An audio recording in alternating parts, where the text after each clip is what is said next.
श्री राम जय राम जय जय राम। श्री राम जय राम जय जय राम। श्री राम जय राम जय जय राम। श्री राम जय राम जय जय राम। श्री राम जय राम जय जय राम।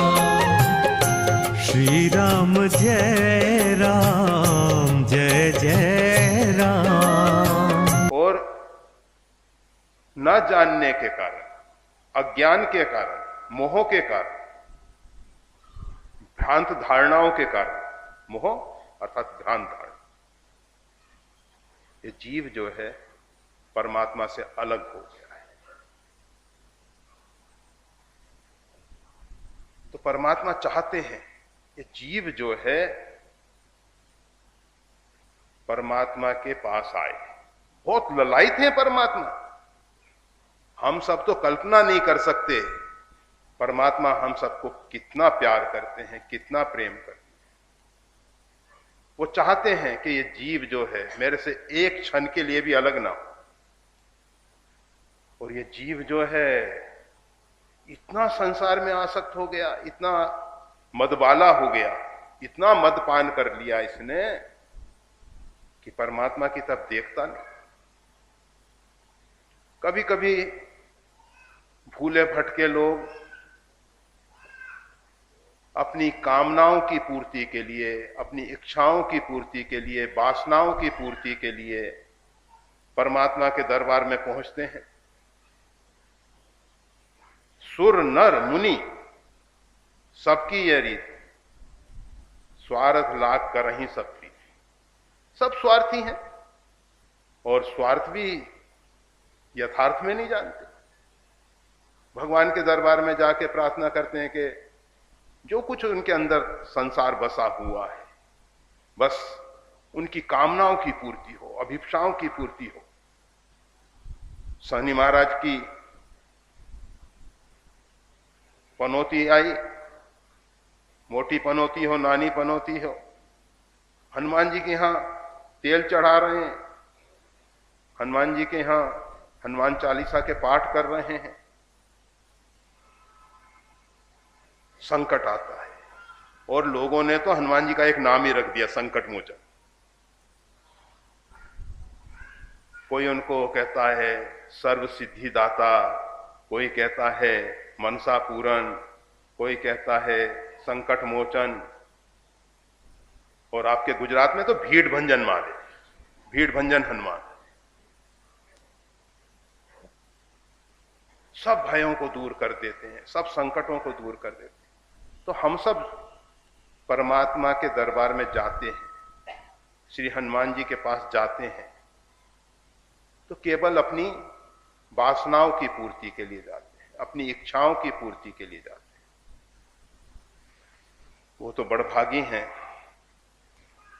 मनते सकल वासना भागी, केवल राम चरण लैला। तो हम आपको बता रहे थे कि जीव जो है परमात्मा से विलग हो गया है, अलग हो गया है। और जीव को परमात्मा तक पहुंचाने का कार्य श्री हनुमान जी का है। राम मिलाए राजपद दीना। कहते हैं कि जो संसार के वैभव ऐश्वर्य को तुम चाह रहे हो, जिसके लिए तुम इतने ललायत हो, इतने परेशान हो, वो भी मिलेगा, परंतु उसके लिए पात्रता चाहिए। अगर तुमने अपने अंदर छिपे हुए परमात्मा को नहीं पाया है तो ये संसार का जितना भी ऐश्वर्य है, राम विमुख संपत्ति प्रभुताई, जाय रही पाई बिन पाई। अगर जीव परमात्मा से विमुख है तो उसको कितनी ही संपदा ऐश्वर्य दे दिया जाए, कितना ही संपदा मिल जाए, सुख शांति के कितने ही साधन दे दिए जाएं, परंतु सब निरर्थक। पाई रही, जिस प्रकार से पाना ना पाना बराबर, जिस प्रकार से सजल मूल जिन सरता नाही, बरस गए पुनि तब ही सुखाई। जिन नदियों में उनका मूल जो है, उद्गम स्थान जो है, जल से परिपूर्ण नहीं है, बरस गए पुनि तब ही सुखाई। वर्षा ऋतु गई और वो सूख जाती। वर्षा ऋतु में जब सब जगह जल ही जल है, उस समय उनमें बाढ़ आती है, परेशान करती हैं वो नदियां। जब तक जीव परमात्मा से विमुख है, तब तक उसको सुख संपदा प्राप्त हो जाए, धन ऐश्वर्य प्राप्त हो जाए, उसका क्या उपयोग होगा संसार को दुख देने के। ये पक्का सत्य है। राम विमुख संपत्ति प्रभुताई, जाय रही पाई बिन। और अगर हमको परमात्मा मिल गए और फिर संपदा आई तो सर्वजन हिताय, नहीं दरिद्र को दुखी ना दीना। एक ऐसा साम्राज्य पैदा हो जाएगा जिस साम्राज्य में कोई दरिद्र नहीं होगा, कोई दुखी नहीं होगा, कोई दीन नहीं होगा। हमारे जगत गुरु भगवान श्री स्वामी रामानंदाचार्य जी महाराज जब वाल्मीकि रामायण का श्रवण किए और महर्षि याज्ञवल्क्य के द्वारा भरद्वाज जी को सुनाई जाने वाली रामायण को श्रवण किए, तो उनके मन में एक भाव पैदा हुआ कि जिस प्रकार से राम राज में कोई दरिद्र नहीं था, कोई दुखी नहीं था, कोई दीन नहीं था, वैसा एक समाज देखने को मिले। और उन्होंने एक संकल्प किया, महापुरुषों का संकल्प, सिद्ध संकल्प, सत्य संकल्प, कि पूरे विश्व में कोई दरिद्र ना रहे, कोई दुखी ना रहे, कोई दीन ना रहे। एक ही रास्ता नजर आया, रघुनाथ जी की भक्ति। अगर भगवान की भक्ति है तो इस समाज को दुख और दरिद्रता से दूर किया जा सकता है। इसके अतिरिक्त कोई दूसरा उपाय नहीं। स्वामी जी ने वही कार्य किया और हनुमान जी का जो अवतार है, जिसके विषय में हम चर्चा प्रारंभ किए, रामायणी जी ने सूत्र दे दिया, राम काज लगता अवतार। राम जी के कार्य के लिए भूमंडल पे हनुमान जी का अवतरण हुआ है और कोई दूसरा कार्य नहीं है। और राम जी का कार्य इतना ही है, राम जी के संतान को, राम जी के अंश को, राम जी के परिकर को, जो राम जी से विमुख हो रहा है, राम जी तक पहुंचाना। केवल इसलिए हनुमान जी महाराज भूमंडल पे आए हैं, राम काज लगता अवतार, और कोई दूसरा कार्य है ही नहीं उनका। एक कार्य है कि जीव किस प्रकार से परमात्मा तक पहुंचे, परमात्मा का सानिध्य प्राप्त करे। जो उसके हृदय में निर्गुण निराकार परमात्मा विराजमान है, वो स्वामी तुलसीदास जी बहुत स्पष्ट शब्दों में कह देते हैं, अस प्रभु हृदय अछत अविकारी, सकल जीव जग दीन दुखारी। वो परमात्मा सबके हृदय में बैठा हुआ है, परंतु संपूर्ण जीव दुखी और दीन है। निर्गुण निराकार परमात्मा से कल्याण नहीं होने वाला, वो तो है, हमारे पास है। अगर उससे कल्याण होना होता तो अभी तक हो गया होता। कुछ वर्ष तो हमने इस जीवन में जी लिए, और वो निर्गुण निराकार परमात्मा तो पता नहीं कितने कालों से है, एक जन्म से नहीं, अनेक जन्म। परंतु परमात्मा को लगा कि इस प्रकार के निर्गुण निराकार ब्रह्म से कल्याण नहीं होने वाला है, तो कबहू की कर करना नर देही। भगवान कृपा करते हैं और हमको मानव शरीर प्रदान कर देते, और मानव शरीर प्रदान करके एक ही अपेक्षा है, एक ही आकांक्षा है कि जीव परमात्मा तक पहुंचे। परमात्मा तो उसके लिए आगे बढ़ रहे हैं, परंतु ये जीव परमात्मा से विमुख होकर भाग रहा है। बड़ा सुंदर दृश्य गोस्वामी तुलसीदास जी बताते हैं। भगवान श्री राघवेंद्र, परमात्मा श्री राम अपनी भुजा को बढ़ा रहे हैं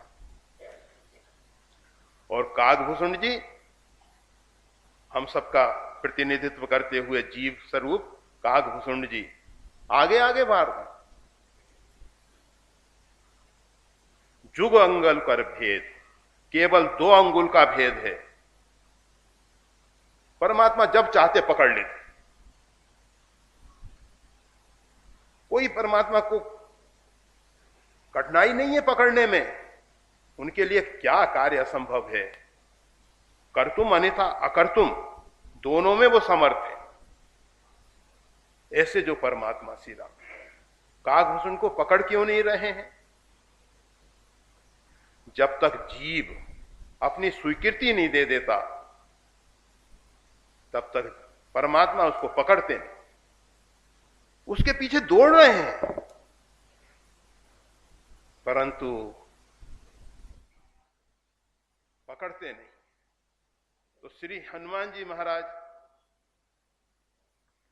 जीव किस प्रकार से स्वीकृति देगा, किस प्रकार से परमात्मा को पकड़ने के लिए स्वतंत्रता देगा, उस कार्य को करे।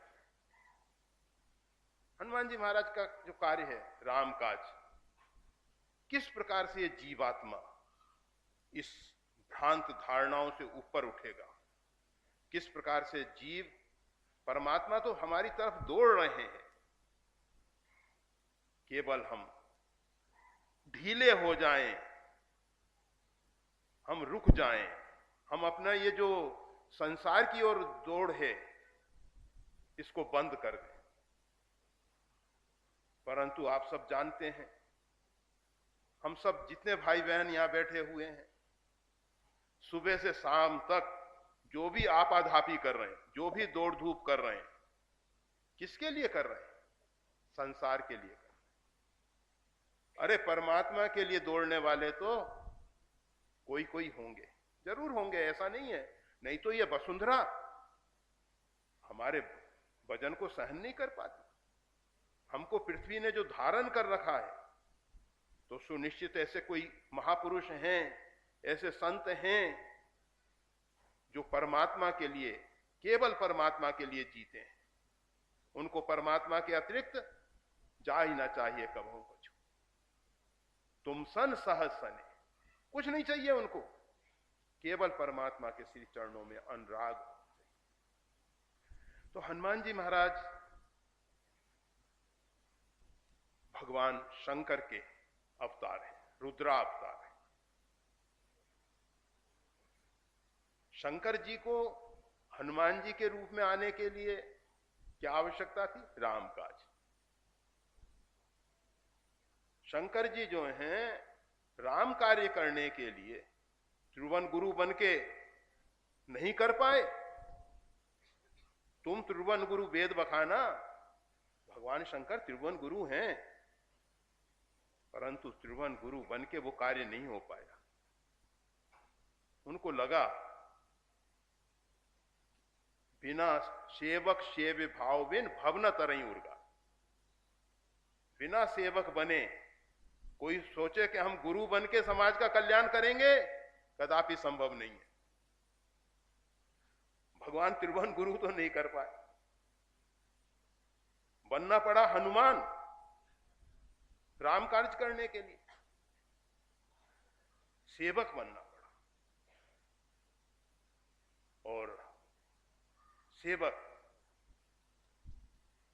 परमात्मा की प्राप्ति करा देता है, परमात्मा की प्राप्ति कर लेता है। क्यों कर लेता है, कैसे करा देता है, उसमें बहुत कठिनाई है। सबते सेवक धर्म कठोरा, सेवक सुमत सुशील सुचि। सेवक की बड़ी मर्यादा है, बहुत बढ़िया। भगवान शंकर ने विचार किया, आज तो सब देवादिदेव महादेव की आराधना कर रहे हैं, उपासना कर रहे हैं, पूजा कर रहे हैं। नहीं, हमको ये सब पूजा नहीं चाहिए, हमें तो सेवक बनना है, सेवा करनी है। गुरुत्व से काम नहीं चलेगा, भारीपन से काम नहीं चलेगा।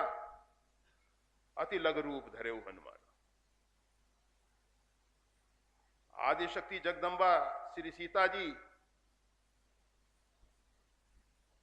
इस देह रूपी नगरी में मोह रूपी रावण के यहां बंदी बनी हुई हैं। वहां तक पहुंचना है, छोटा रूप धारण करना है, मशक समान रूप कपिल है, मच्छर के समान छोटा रूप धारण करना।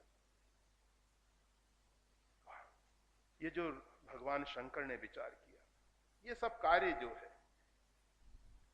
शिव रूप में नहीं हो पाएगा, गुरु रूप में नहीं हो पाएगा।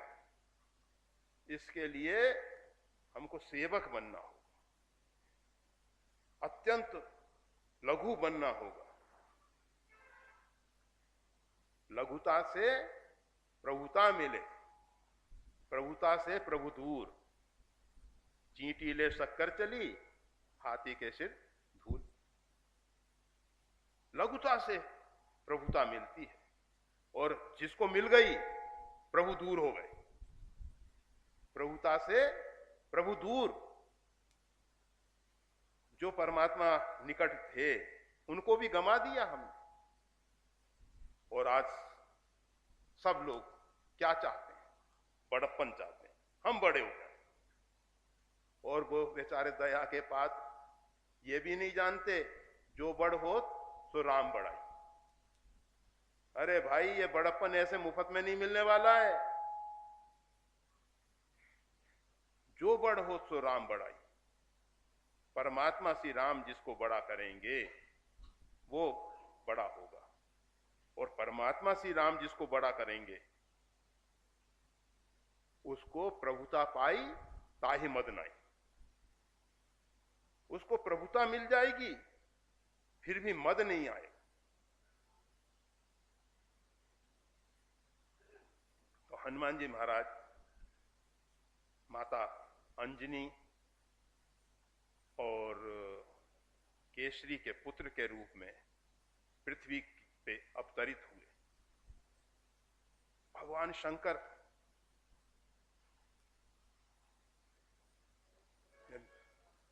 एक माता के गर्भ में आना स्वीकार कर लिया। बहुत से लोग पाठ करते हैं तो कहते हैं शंकर सुवन केसरी नंदन। वहां पाठ हम सब जो करते हैं शंकर स्वयं केसरी नंदन। साक्षात भगवान शिव हनुमान जी के रूप में आए, माता के गर्भ में आए, और माता अंजनी को बड़ा सौभाग्य प्रदान किया। श्री हनुमान जी की माता बनी, हनुमान जी की माता बनी। गोस्वामी तुलसीदास जी तो स्पष्ट कहते हैं, पुत्रवती जुबती जग सोई, रघुपति भगत जा सुत हो, नतर बांझ बदबाल बिया। गोस्वामी तुलसीदास जी स्पष्ट कर देते हैं, पुत्रवती जुबती जग सोई, वही माता माता कहलाने योग्य है जिसका पुत्र रघुनाथ जी का भक्त होता है। नतर बांझ, इससे अच्छा तो ये था कि बांझ रह जाती, किसी संतान को जन्म ही नहीं देती, और अगर भगवान से विमुख संतान को जन्म दिया तो समझ लेना चाहिए बाद बियानी। अरे गोस्वामी तुलसीदास जी कमाल करते हैं, बियानी शब्द प्रयोग करते हैं। पशु ब्याहते हैं, माता प्रसव करती है, वो प्रसूति है, परंतु माता बियानी पशुवत संतान को जन्म देके गोस्वामी तुलसीदास जी एक एक शब्द में पूरा भाव भर देते हैं। रामचरितमानस बहुत गहन है, बहुत। तो माता अंजना जो है सही अर्थों में पुत्रवती हो। जो अंजनी का लाल रघुनाथ जी का परम भक्त हुआ, परम भक्त हुआ। ऐसा भक्त रामायण जी कह रहे थे, हनुमान सम नहीं बड़भागी, नहीं कोई रामचरण अनुरागी, नहीं को रामचरण अनुरागी। ऐसा तो पृथ्वी पे कोई बड़भागी रामचरण का अनुरागी देखा ही नहीं गया। रामायणी जी कह रहे थे कि बड़भागी हो जाओगे, परंतु रामचरण अनुरागी अत्यंत कठिन है, अत्यंत कठिन। तो वैसे तो गोस्वामी तुलसीदास जी की एक अपनी धारणा है। वो कहते हैं कि जिसका भी रघुनाथ जी के चरणों से संबंध जुड़ा वही बड़भागी है। बड़भागी अंगद हनुमान, चरण कमल चापत विधिना, अतिशय बड़भागी चरणन लागी, अतिशय बड़भागी है चरणन लागी। जो भी रघुनाथ जी के चरणों के साथ जुड़ा वही बड़भागी है। यह नहीं कि हमारे पास बहुत धन दौलत है, गाड़ी है, बंगले हैं, सेवक आगे पीछे दौड़ रहे हैं, हम बड़भागी हैं। नहीं, हतभागी हैं, हतभागी। ये सब चीजें तो कभी कभी हमको कटु सत्य बोलना पड़ता है। जब ओबामा श्री राम, ये आपका यूएसए का प्रेसिडेंट भारत में आए, उनके साथ कुछ कुत्ते आए, कुछ कुत्ते आए। जिस प्लेन में अमेरिका का राष्ट्रपति यात्रा करता है उसके साथ कुत्ते, सोचो कितने कीमती विमान में, जिसमें ओबामा की गाड़ी भी आ जाए, ऐसे विमान में बैठ के आ रहे हैं। और हमारे भारतीय जो मीडिया वाले हैं, इन्होंने बताया एक एक कुत्ते पे $3000 प्रत्येक महीने का खर्च है। $3000 एक कुत्ते पे खर्च है महीने का। बढ़िया गाड़ियों में घूमता है, बढ़िया प्लेन में घूमता है, बढ़िया बंगले हैं, सेवक हैं, और स्नान इत्यादि के लिए अच्छी व्यवस्था है। अगर ये सब कर भी लिया, तिनते खर सूकर स्वान भले, सब बेकार, सब बेकार। तो माता अंजनी के यहां श्री हनुमान जी का जन्म होता है, प्राकट्य होता है। बहुत से लोगों को बड़ा ऐतराज होता है जन्म शब्द का। अरे हमारे परमात्मा जन्म कर्म च में दिव्यम, गीता में भगवान श्री राम जन्मे एक संग सब भाई। भगवान को कोई आपत्ति नहीं। किसी किसी का परमात्मा जो है ना बड़ा असमर्थ है, ये नहीं कर सकता, ये ऐसा नहीं हो सकता, ऐसा नहीं हो सकता, ऐसा। हमारा परमात्मा जो है सर्वसमर्थ, सर्वसमर्थ। उसके लिए माता के गर्भ में आना कोई तकलीफ की बात नहीं, आ जाए। माता के गर्भ में आने से कोई निंदनीय थोड़ी हो जाएंगे। अगर राम जी माता के गर्भ में आ गए, कोई छोटे हो जाएंगे क्या? हनुमान जी अगर माता के गर्भ में आ गए तो कोई छोटे हो जाएंगे? माता के गर्भ में आने से कोई छोटा नहीं होता, परंतु माता के गर्भ से बाहर निकलने के बाद उसका कर्म कैसा है, उसका कृत्य कैसा है, वो इस बात को निर्धारित करता है कि वो क्या है, कैसा है। गर्भ में आने से कुछ फर्क नहीं पड़ता। तो हनुमान जी महाराज का माता अंजनी के यहां जन्म हुआ, प्राकट्य हुआ। ऐसा है, हम सब जब महापुरुषों का प्राकट्य दिवस मनाते हैं, जिस समय जन्मे थे उस समय तो सब एक समान,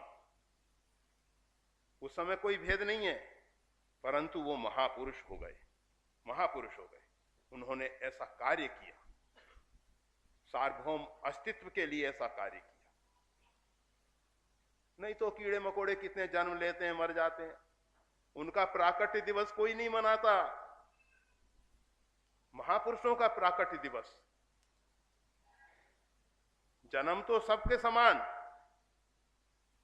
परंतु कर्म ऐसे हैं और कर्म प्रधान विश्व कर राखा, जो जस करई सो तस फल जाए।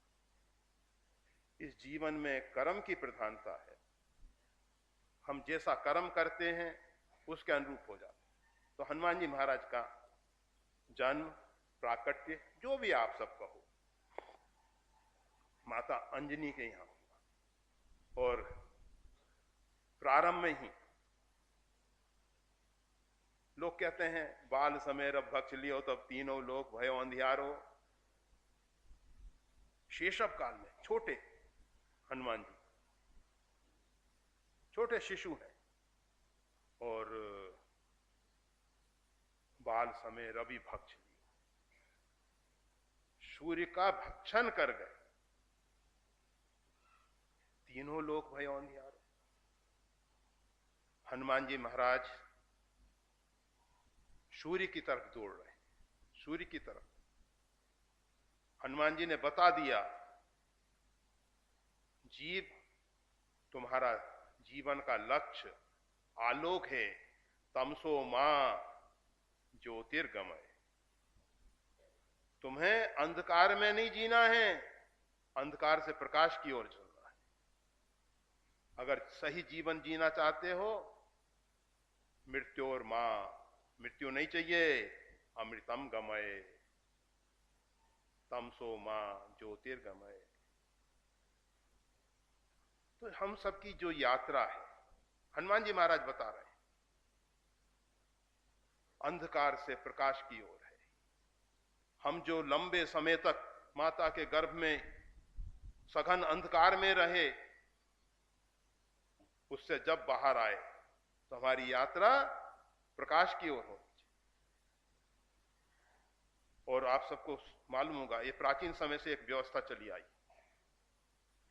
जिस समय शिशु का जन्म होता है तो वहां दीप इत्यादि रखे जाते हैं।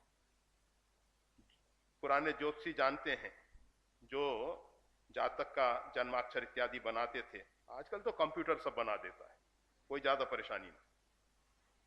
वो पूछते थे लग्न सही पकड़ने के लिए, किस लग्न में जन्म हुआ, तो वहां कितने दीपक जल रहे थे, क्या हो रहा था, कैसा था, माता ने कैसा वस्त्र पहन रखा था, माता ने बच्चे को जन्म देने से पूर्व क्या भोजन किया था, ये सब बातें वो बताते हैं। और निश्चित हो जाता है कि इस 24 घंटे में 12 लग्न होती हैं, उसमें किस लग्न में उस बच्चे का जन्म हुआ। जब लग्न स्पष्ट हो गई तो उसका जन्माक्षर तैयार। तो हम सब का जो जीवन है, अंधकार के अंदर रहने के लिए नहीं है। हम सबका जीवन को धन्य है हमारी मां, जिसने हमको उस अंधकार से बाहर ला दिया। इसीलिए तो माता सबसे पहली गुरु है, हमको अंधकार से बाहर लाती है। परंतु देखो, हम जब कभी अपने प्राचीन भारतीय संस्कृति की बात सोचते हैं, तो हमारे मनीषी, हमारे ऋषि महर्षियों ने एक बड़ी सुंदर व्यवस्था दी, बड़ी सुंदर व्यवस्था दी। क्या कि जन्म के समय दीप प्रज्वलित होते, और आजकल डॉक्टर बहुत बड़े बड़े आलोक प्रकाश पुंज लगा देते हैं, उस समय बच्चे का जन्म होता है। और वो अंधकार से इतने तीव्र प्रकाश में जब आता है तो उसकी आंख बेकार, चश्मा आता है, लगाए बैठे। यहां कितने लोग लगाए बैठे हैं भाई, केवल हम ही थोड़ी हैं अकेले। क्यों? हमने अपने जो प्राचीन भारतीय संस्कृति है, देखो, किसी में भी दोष और गुण तो छिपे होते हैं। आजकल की जो व्यवस्था है उसमें भी कुछ गुण हैं। हम नहीं कहते कि केवल दोष ही दोष हैं, उसमें भी गुण हैं। परंतु हमारी जो प्राचीन भारतीय संस्कृति है उसमें जो व्यवस्थाएं दी गई थी बहुत सोच समझ के दी गई थी। तो हनुमान जी महाराज को थोड़ा सूर्य नारायण के पास तक पहुंचा तो दें, क्योंकि आगे जगमग जगमग ज्योत जली है, वहां भी ज्योत के दर्शन करने हैं। राम आरती होने लगी है। हाँ, तो राम जी की आरती के लिए भी पहुंचेंगे, जरूर पहुंचेंगे। सरकार तो तैयार होके पहुंचने के लिए आगे बढ़ चुके हैं। तो श्री राम, हनुमान जी महाराज ने देखा कि जीवन का जो लक्ष्य है, देखो हम आपको पहले ही बता दिए, भगवान शंकर जो हनुमान जी के रूप में अवतरित हुए वो हम सबको आचरण के द्वारा ज्ञान दे रहे हैं। यद यद आचरति श्रेष्ठ तत्तत् देवेतरो जना। जैसा जैसा श्रेष्ठ महापुरुष आचरण कर जाते हैं वो अन्य लोगों के लिए मार्ग बन जाता है। जिस मार्ग पे महापुरुष चलते हैं वो हम सबके लिए मार्ग है, उसका हम अनुसरण करें। तो हनुमान जी महाराज ने बताया कि जीवन जो हमको मिला है केवल अंधकार से प्रकाश की ओर जाने के लिए, हमको प्रकाश को पाना है। और हनुमान जी महाराज उस जीवन के परम फल सूर्य प्रकाश आलोक उसको पाने के लिए छलांग लगा दी। हनुमान जी बताना चाहते हैं कोई भी भाई बहन उस प्रकाश को पाने के लिए छलांग ना लगाए, नहीं तो दुर्घटना होगी। कहा जाता है कुछ दिन ग्रहण का समय था, अभी आ रहा है ये जो अमावस्या आएगी, अमावस्या, उस दिन सूर्य ग्रहण है और ग्रसित सूर्य उदय होगा शिवरात्रि के बाद। अगले दिन सूतक लग जाएगा शाम को 4 बजे से। पहले से वायुमंडल पे उसका दुष्प्रभाव पड़ना शुरू हो जाता है। सूर्य का पूर्ण प्रकाश किसी भी कारण से पृथ्वी पे आने में रुकता है, बीच में अवरोध बनता है, रुकावट आती है। एक व्यवस्थित रूप में जो चलता है वो तो ठीक है, कभी कभी ये जो ग्रहण की परिस्थितियां बनती हैं तो उस समय पृथ्वी पे एक विक्षोभ पैदा होता है, प्रकृति में विक्षोभ पैदा होता है। उसके लिए सूतक और फिर बाद में 4 प्रहर के बाद ग्रहण, अर्थात 12 घंटे पहले सूतक लगता है सूर्य ग्रहण का, और चंद्र ग्रहण का 9 घंटे पूर्व लगता है। तो उस दिन ग्रहण का समय था और सूर्य के ऊपर काली छाया का प्रतीक राहु नजर आया। पौराणिक गाथा है, कहती है राहु ने कहा मेरा ये जो आहार है इसको कौन ग्रसने के लिए आ गया। बड़ी विचित्र कथाएं हैं, बड़ी विचित्र कथाएं हैं। सूर्य और चंद्र के बीच में बैठ गया राहु, अमृत पान कर लिया। अगर छल करके कपट से अमृत पा लिया फिर भी परिणाम वही हुआ, शिरोच्छेद कर दिया नारायण ने। अब वो प्रतिशोध के लिए, बदला लेने के लिए ग्रहण के रूप में ऐसी किंवदंतियां हैं। तो हनुमान जी महाराज ने तो सूर्य को पहले से ही जाके आच्छादित कर रखा था, ढक रखा था। ऐसी स्थिति में राहु आया, उसने कहा कि ये कैसे नियम भंग हो गया? मेरे आहार को किसने ढक दिया, किसने आच्छादित कर दिया? दौड़ता हुआ देवराज इंद्र के पास पहुंचा कि तुमने कैसी व्यवस्था बनाई है? देवताओं की व्यवस्था। इंद्र ऐरावत हाथी पे आए और वज्र का प्रहार किया और वज्र के प्रहार से हनुमान जी के इस ठोड़ी में, हनु संस्कृत में इस भाग को हनु कहते हैं, इस पे चोट लगी, आघात हुआ और पृथ्वी पे आ गए और हनुमान जी को पवन देव अपने गोद में ले लिए। देवताओं ने वरदान दिए आदि। तो ये जो प्रतीक है ये बता रहा है, हनुमान जी हम सबको एक प्रेरणा देना चाहते हैं। प्रकाश की तरफ हमको बढ़ना है, परंतु व्यवस्थित ढंग से बढ़ना है। उसकी एक व्यवस्था है। ऐसा नहीं कि बस और प्रकाश को पाने के लिए हम इस ट्यूबलाइट को जाके पकड़ के खींच लें, अंधेरा हो जाएगा। अगर इस ट्यूबलाइट को हम खींच के क्या हासिल करेंगे? प्रकाश तो नहीं मिले। प्रकाश को पाने के लिए एक व्यवस्था है। जो व्यक्ति उस व्यवस्था का अतिक्रमण करके स्वेच्छाचारी, गीता में भगवान श्री कृष्ण कहते हैं, जो शास्त्र विधि को छोड़ के स्वेच्छाचारी हो जाता है तो ना इस लोक में सुख पाता है ना परलोक में सुख पाता है। तो हनुमान जी महाराज ने बताया कि जीव, तेरी यात्रा परमात्मा की है, प्रकाश को पाना है, परंतु ये प्रकाश नहीं, न तद्भाष्यते सूर्यो न शशांको न पावक। ये सूर्य नहीं, वो परम प्रकाश रूप दिन राती नहीं तहां चाहिए दिया घृत बाती। वो आलोक अपने अंदर जगाओ,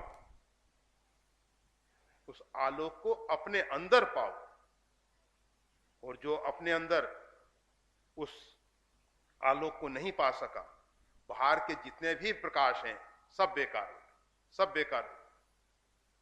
तो हनुमान जी महाराज अपनी लीला का जो प्रारंभ करते हैं, बाल समय रवि भक्ष लियो, हमको एक प्रेरणा देके जीव किस प्रकार से राम जी तक पहुंचेगा, किस प्रकार से राम जी की जो एक इच्छा है, परमात्मा की इच्छा की पूर्ति के लिए हम सब प्रकट हुए हैं, हम सबका जन्म हुआ है। हमको परमात्मा की इच्छा पूरी करनी है। परमात्मा हमको पाने के लिए ललायित है।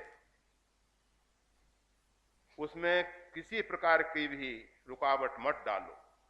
परमात्मा हाथ बढ़ा के हमको पकड़ना चाह रहा है, हम पीछे खिसक रहे हैं, अच्छा नहीं। छोड़ो संसार के आकर्षणों को।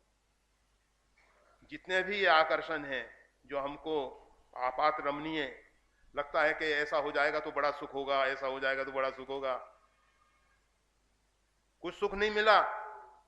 यहां बहुत से भाई बहन सीनियर सिटीजन हैं, उन्होंने अपनी आयुष का एक बहुत बड़ा भाग गंवा दिया है। उसमें आज तक कितना सुख पाया है इस संसार से, जरा विचार करें, कितने सुखी हो गए हैं। अगर नहीं हो पाए तो अभी तक जिस रास्ते पे चले हैं वो रास्ता गलत है, छोड़ दो उसको। अगर वो रास्ता सही होता तो इतने लोग हैं, कोई तो सुख शांति पा लेता। खोजना, संसार के मार्ग में चलने वाले लोग, संसार के आकर्षणों से घिरे हुए लोग, आज तक कोई सुखी हुआ तो हमारे पास ले आना, हम उसकी पूजा करेंगे। अगर कोई भी एक बंदा मिल जाए, कोई भी एक माई का लाल मिल जाए, कोई भी एक ऐसा व्यक्ति मिल जाए जो संसार के आकर्षणों में घिर के सुखी हो गया, संसार की तरफ यात्रा करके सुखी हो गया। परंतु ये यात्रा जो है, परमात्मा की यात्रा जो है, परमार्थ पथ, इस पे चलने के लिए एक सुनियोजित व्यवस्था है। सूर्य नारायण ने कहा, पहले समय आने पे मैं आपको विद्या दान दूंगा। और फिर पहले हनुमान जी गए थे सीधे सूर्य को पाने के लिए, फिर दोबारा से गए, भान सो पढ़न हनुमान गए, फिर शिक्षा के लिए, विद्या के लिए हनुमान जी महाराज सूर्य नारायण के पास जाते हैं। और अच्छा जो अध्यापक है वो परीक्षा लेता है कि ये वास्तविक में विद्या के प्रति गौरव रखता है या नहीं, विद्या के महत्व को समझता है या नहीं। हनुमान जी की परीक्षा, सूर्य नारायण ने तो स्पष्ट कह दिया, भाई मैं तो दिन रात चलता रहता हूं। हनुमान जी ने कहा ठीक है, हम भी आपके पीछे पीछे चलेंगे। कहा नहीं, विद्यार्थी को अपने अध्यापक के सामने उपस्थित होकर विद्यार्जन करना चाहिए। ये भारतीय पद्धति है। वैसे अभी तो विज्ञान दिन प्रतिदिन आगे बढ़ता चला जा रहा है, मस्तिष्क में इलेक्ट्रोड डाल दिए जाएंगे और बच्चे सोते सोते सब अध्ययन कर लेंगे, सब कचरा उनके दिमाग में भरा जा सकेगा। ये गुरु शिष्य की परंपरा भंग हो जाएगी, कोई लेक्चरर प्रोफेसर की किसी की जरूरत नहीं, बेकार कॉलेज जाने की जरूरत नहीं। तो हनुमान जी महाराज सूर्य नारायण से, भगवान भुवन भास्कर से विद्या अर्जन करने के लिए जाते हैं। और सूर्य, भगवान सूर्य जो हैं स्पष्ट कह देते हैं, भाई आपको मेरे साथ चलना होगा। और उसका परिणाम क्या आया? पाछले पगन गम गगन मगन मन। हनुमान जी उल्टे चलते हैं। वो बुद्धिहीन तन जान के सुमिरऊ पवन कुमार। जब हनुमान चालीसा में ये दोहा हम बोलते हैं तो याद आ जाता है, अगर किसी को विद्या चाहिए तो सुमिरऊ पवन कुमार, पवन कुमार का सुमिरन करो, किस प्रकार से उन्होंने विद्या पाई। सुखार्थिना कुतो विद्या विद्यार्थिना कुतो सुखम, सुखार्थी व त्यजत विद्या। सुख चाहने वाले को विद्या नहीं प्राप्त होती है और विद्यार्थी को सुख नहीं मिलता है। अगर हमें सुख की अपेक्षा है, विद्या को छोड़ दो, और विद्या की इच्छा है तो सुख को छोड़ दो। हनुमान जी महाराज पांचले पगन का, पैरों को पीछे बढ़ाते हुए चल रहे हैं, सूर्य की उसी गति के अनुसार, जिससे दूरी जो है समान बनी रहे। कितना संतुलन है। हम सब विद्या अर्जन के लिए इस प्रकार का 10 कदम नहीं चल पाएंगे, अंतरिक्ष में चल रहे हैं, निराधार, कोई आधार नहीं है ऐसे। और सब विद्याओं का जब उन्होंने अध्ययन कर लिया, सब विद्याओं को आत्मसात कर लिया, उसके बाद उनको समझ में आया या हम सबको समझाया, दोनों बातें एक ही हैं। हनुमान जी महाराज अपने जीवन के माध्यम से हम सबके सामने एक आदर्श स्थापित कर रहे हैं, एक आदर्श बना रहे हैं कि किस प्रकार से जीव को, ये नहीं कि पढ़ने लिखने के बाद उधर भरे सो धर्म सिखावई, माता पिता बालकन बुलावई, कहो बस अब दुनिया को लूटो, भ्रष्टाचार करो, धन उपार्जन करो, यही तो कर रहे हैं आज के पढ़े लिखे। और क्या कर रहे हैं? येन केन प्रकारेण सोई सयान जो परधन हारी, वही चतुर है जो नाना प्रकार से झूठ छल कपट करके धन के भंडार भर रहा है। उसको मालाएं पहना रहे हैं लोग, उसके आगे पीछे दौड़ रहे हैं लोग।